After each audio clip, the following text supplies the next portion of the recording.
మాట విని నువ్వు కూడా స్వెటర్ కొనుక్కో. ఆస్ట్రేలియాలో బాగా చలిగా ఉంటుందట. అక్కర్లేదు, నాకు స్వెటర్స్ చాలానే ఉన్నాయి. పోనీ ఏదైనా లెదర్ కోట్ తీసుకుంటావా? నాకే వద్దు. సరే, నీ ఇష్టం. నేను ఇక్కడ షూస్ కొనుక్కుంటాను. ఆ తర్వాత సినిమాకి వెళ్దాం. సరే.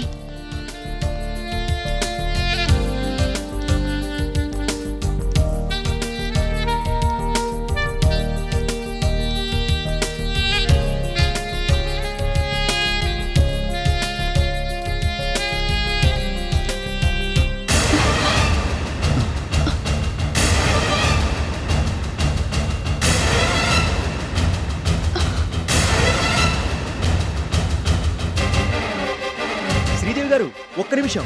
శ్రీదేవి గారు, ఒక్క నిమిషం ప్లీజ్. మా మాట వినండి. మేము మీ పట్ల చాలా తప్పుగా ప్రవర్తించాం.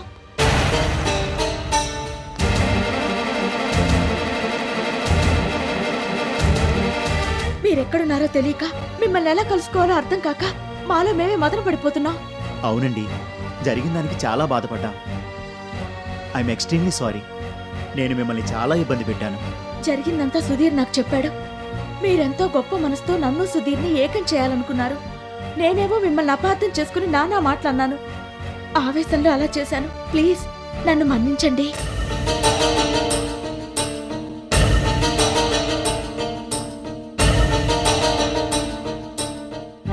ప్లీజ్ శ్రీదేవి గారు, క్షమించానని ఒక్క మాట చెప్పండి.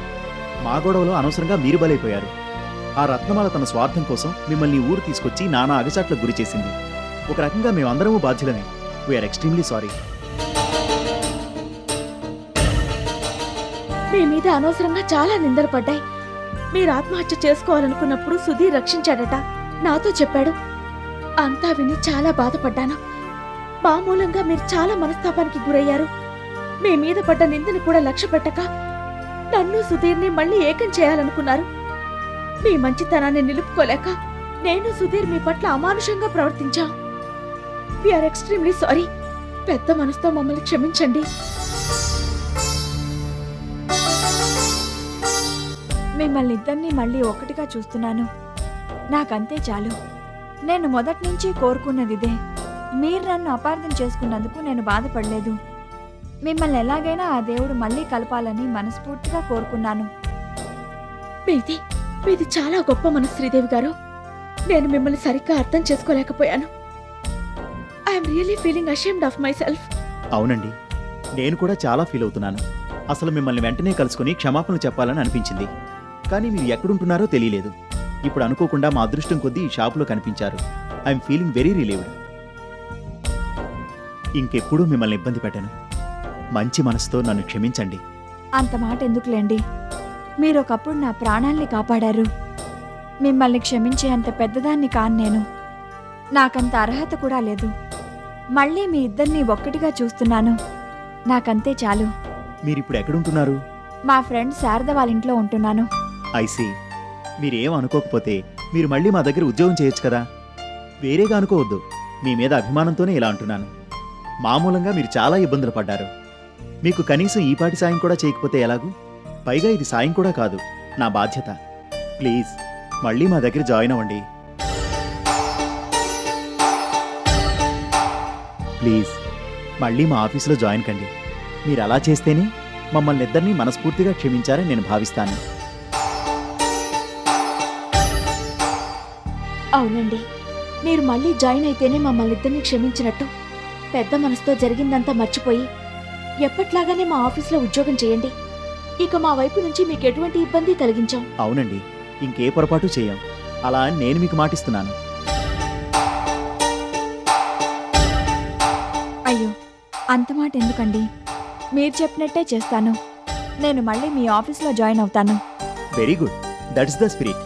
నాకిప్పుడు చాలా ఆనందంగా ఉంది. అవును, నాకు కూడా చాలా సంతోషంగా ఉంది. ఇఫ్ యూ డోంట్ మైండ్, ఇంకో చిన్న రిక్వెస్ట్.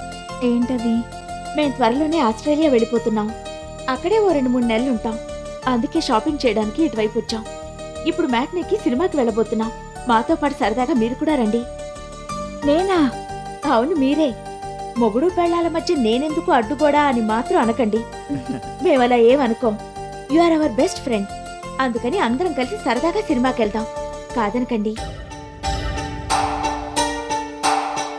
ప్లీజ్ శ్రీదేవి గారు, మా కోసం ఈ చిన్న రిక్వెస్ట్ని కూడా కన్సిడర్ చేయండి. మాతో పాటు సినిమాకి రండి.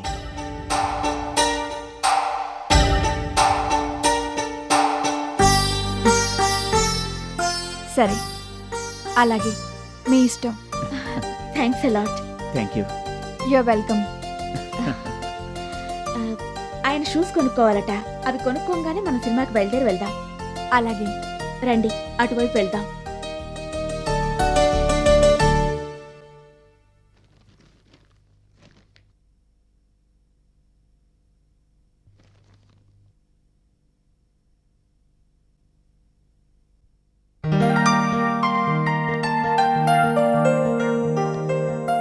Good morning uncle.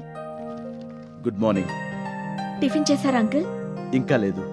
అవును, మీరిద్దరు ఎక్కడికో బయటికి వెళ్ళాలనుకున్నారు కదా, ఇంకా వెళ్ళలేదా? బయలుదేరిపోతున్నాం uncle. Okay, have a nice day. Uncle, ఏంటమ్మా, ఏదో చెప్పాలనుకుని ఇబ్బంది పడుతున్నావు? ఏంటో చెప్పు. మీకు సలహా ఇచ్చేంత పెద్దదాన్ని కాకపోయినా మీకు ఈ విషయం చెప్పాలనుకుంటున్నాను అంకుల్. ఆ ఉపోద్ఘాతం దేనికి? ఏం చెప్పాలనుకుంటున్నావు? ఫ్రాంక్గా చెప్పు, ఏం పర్వాలేదు. ఏం లేదు అంకుల్, మీరు మీ తప్పు తెలుసుకుని నాకు, అమ్మకి, రమేష్ అంకుల్కి సారీ చెప్పారు. అత్తమ్మని కలిసి కూడా మాట్లాడారు. అవును, అయితే? ఏం లేదంకుల్, అపార్థాలన్నీ తొలగిపోయాయి. మళ్ళీ అందరం ఆనందంగా ఉన్నాం. ఇలాంటి సమయంలో మీరు గతాన్ని మర్చిపోయి అత్తమ్మని మళ్ళీ మీ జీవితంలోకి ఆహ్వానించొచ్చు కదా.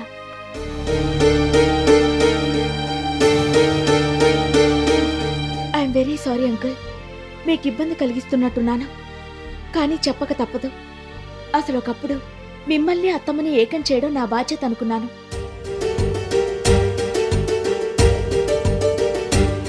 అత్తమ్మ నా కోసం చాలా చేసింది. అన్నీ తానే అయి నన్ను పెంచి పెద్ద చేసింది. నా కోసం ఎన్నో త్యాగాలు చేసింది. ఇప్పుడైనా తను సుఖంగా సంతోషంగా ఉండాలని నా తాపత్రయం.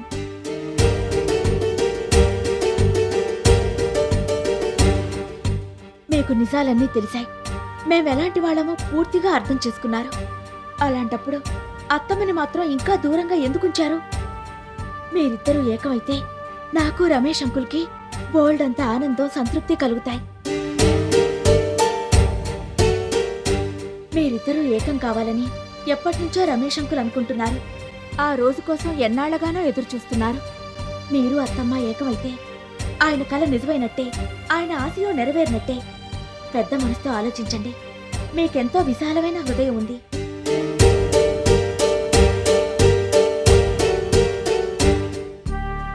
ఒక్క విషయం చెప్పండి అంకుల్, నా నడవడిక మంచిదనే మీరు అనుకుంటున్నారు కదా? అయ్యో, అదేంటమ్మా, అందులో ఎటువంటి అనుమానమూ లేదు. మరి నన్ను పెంచి పెద్ద చేసింది మా అత్తమ్మే. నన్నింత బాగా తీర్చిదిద్దింది. తన ప్రవర్తన సరిగ్గా ఉంటేనే కదా నన్ను ఇలా తయారు చేస్తుంది. ఒక్క నిమిషం ఆలోచించండి.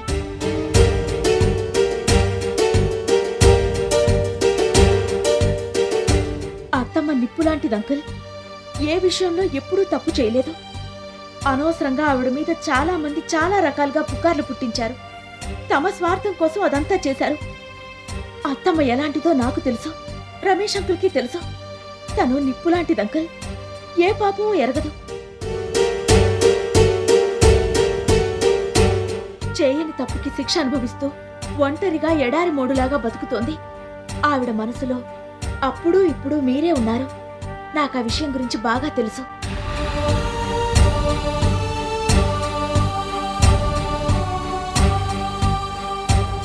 నేను ఇవాళ ఇలా ఉన్నానంటే అందుకు అత్తమ్మే కారణం. తన గురించి ఆలోచించినప్పుడల్లా నా మనసు తరుక్కుపోతూ ఉంటుంది. నా కోసమైనా మీ మనసు మార్చుకోండి అంకుల్. అత్తమ్మని మళ్ళీ మీ జీవితంలోకి ఆహ్వానించండి. మీరు వెంటనే నిర్ణయం తీసుకోనక్కర్లేదు. Please take your own time. అత్తమ్మకి మాత్రం అన్యాయం చేయొద్దు అంకుల్, అన్యాయం చేయొద్దు.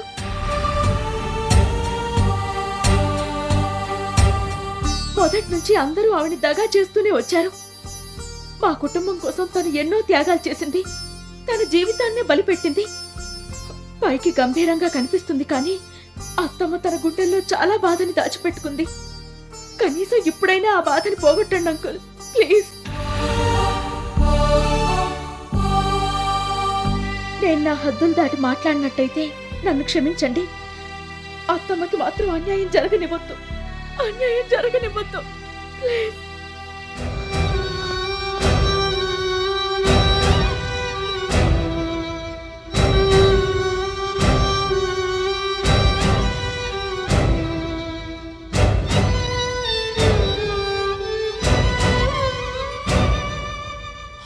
వినగానే నేను నమ్మలేకపోయాను. కానీ ఈ విషయం చెప్పింది డాక్టర్ కమల గారే. ఆవిడ నాకు బాగా తెలుసు. ఏదో మాటల మధ్యలో ఈ విషయం చెప్పినప్పుడు షాక్ అయ్యాను. వివరాలన్నీ కనుక్కున్నాను. సుప్రతీక కూడా ఈ విషయం విని షాక్ అయిందట. అలా అవడానికి వీల్లేదని, ఏదో పొరపాటు జరిగి ఉంటుందని నేను డాక్టర్ కమల గారితో అన్నాను. అలాంటి అవకాశమే లేదని ఆవిడ గట్టిగా కన్ఫర్మ్ చేసి చెప్పారు.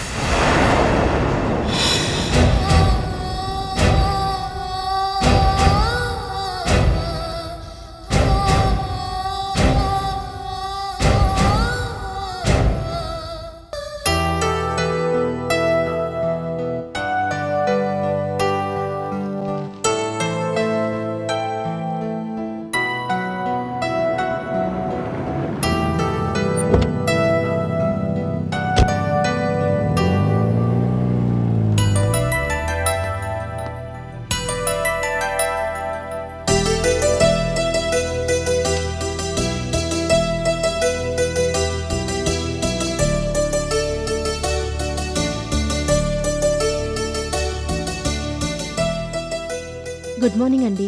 Good morning. బాగున్నారా? బాగున్నాను. సుప్రతీక్ ఉందా? అర్జెంటుగా ఏదో పనుందని ఆఫీస్ నుంచి ఫోన్ వస్తేను తను బయలుదేరి వెళ్ళింది. మీరొస్తే మీకు ఈ విషయం చెప్పమంది. అలాగా. ఏంటి ఆలోచిస్తున్నారు? ఏం లేదు. ఏంటో చెప్పండి. తనుందేమోననుకుని కార్ని పంపించేశాను. ఇద్దరం కలిసి హాస్పిటల్కి వెళ్ళాలనుకున్నాం. అలాగా? ఈ మధ్య నాకు ఎడం వైపు తలనొప్పి బాగా వస్తోంది. మైగ్రేన్ ఇవ్వనని అనుమానంగా ఉంది. ఒకసారి డాక్టర్కి చూపించుకుందాం అనుకున్నాను. అందుకే సుప్రతీక్కి ఫోన్ చేశాను. కలిసి వెళ్దామని చెప్పింది. మీకోసం కొంచెంసేపు ఎదురు చూసింది. ఆ తర్వాత ఆఫీస్ నుంచి ఫోన్ రావడంతో హడావిడిగా బయలుదేరి వెళ్ళిపోయింది. అలాగా. పర్వాలేదులేండి, నేను ఆటోలో వెళ్తాను. ఎందుకండి? నేను ఖాళీగానే ఉన్నాను. నేను మిమ్మల్ని హాస్పిటల్కి తీసుకెళ్తాను. ఎందుకులేండి, నేను ఆటోలో వెళ్తాను. భలే వాళ్ళే. మీరు ఇంకేం మాట్లాడకండి. నేను ఇప్పుడే ఓ 2 మినిట్స్లో వచ్చేస్తాను. మీరు ఇక్కడే వెయిట్ చేస్తూ ఉండండి. ఇద్దరం కలిసి వెళదాం. సరే, మీ ఇష్టం.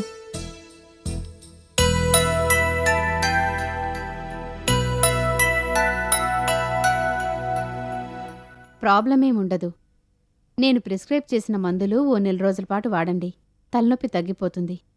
ఆ తర్వాత నేను కొన్ని కంటి ఎక్సర్సైజుల గురించి చెప్తాను.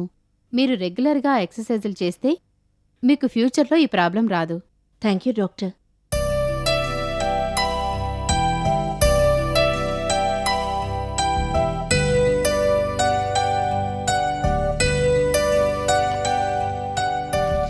ఈ మందులు వాడండి. మళ్ళీ ఏదన్నా అవసరం వస్తే నాకు ఫోన్ చేయండి. అలాగే డాక్టర్. వెళ్ళొస్తామండి. Thank you. You're welcome.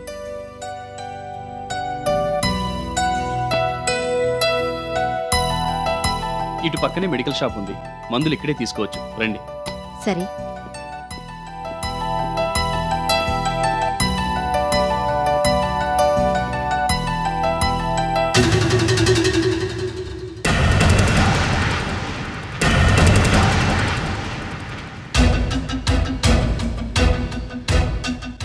Doctor, doctor కమలే ఇక్కడుందేంటి?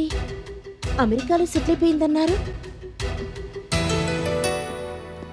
రమేష్ గారు,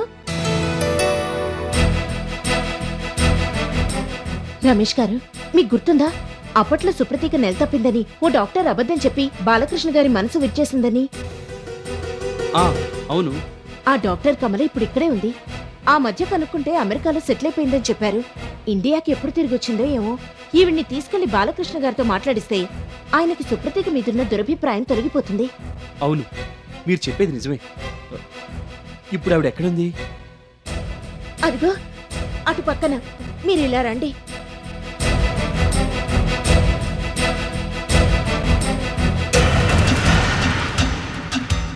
అదిగో అక్కడ ఆ ఎర్రచీర ఆవిడే డాక్టర్ కమల. రండి, వెంటనే వెళ్ళి మాట్లాడదాం. సరే.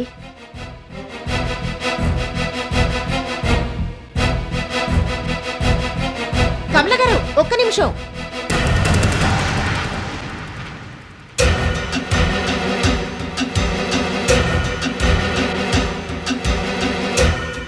పెళ్ళి ఇదే ఊర్లోనా? Yes madam. కాఫీ తాగుతారా? లేక కూల్ డ్రింక్స్ తెప్పించనా? యాక్చువల్లీ నాకేం వద్దు మేడం. నాకు అసలు కొంచెం ఒంట్లో బాగుండలేదు. ఆ విషయం గురించి మిమ్మల్ని కన్సల్ట్ చేద్దామని కూడా ఇలా వచ్చాం.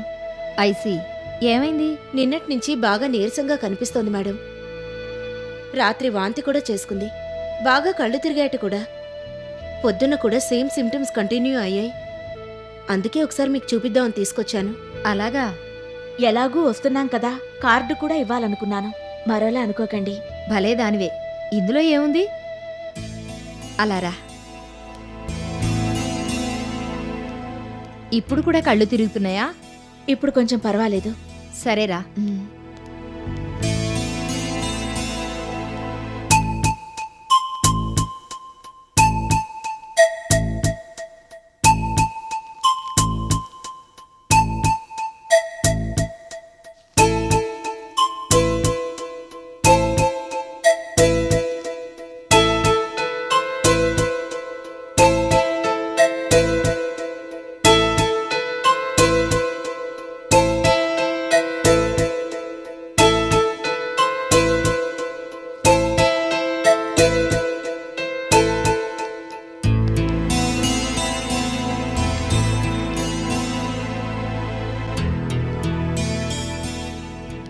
ఎంత చెప్పినా టైంకి తినదు మేడం.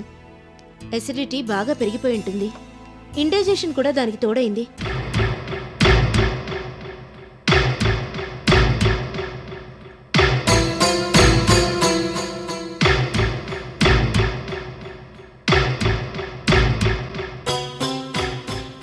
ఏంటి మేడం అలా ఉన్నారేంటి?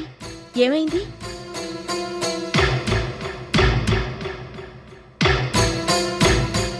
ఈ విషయం మీకెలా చెప్పాలో అర్థం కావడం లేదు. ఏ విషయం?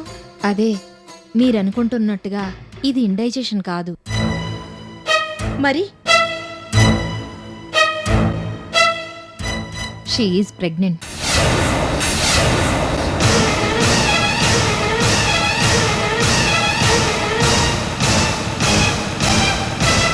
వాట్? అవును, నాకు ఏం అర్థం కావడం లేదు. కానీ నువ్వు నెల తప్పావన్నది మాత్రం నిజం. కావాలంటే ఇంకో డాక్టర్తో పరీక్ష చేయించుకోండి. No, impossible. ఏంటి డాక్టర్ మీరు మాట్లాడేది? వదినా, నువ్వుండు. లేదు madam, something is wrong somewhere. Please మీరు ఇంకోసారి చెక్ చేయండి. మీ బాధను నేను అర్థం చేసుకోగలను, కానీ ఉన్న విషయాన్నే చెప్తున్నాను. ఇంకోసారి టెస్ట్ చేయాల్సిన అవసరం లేదు.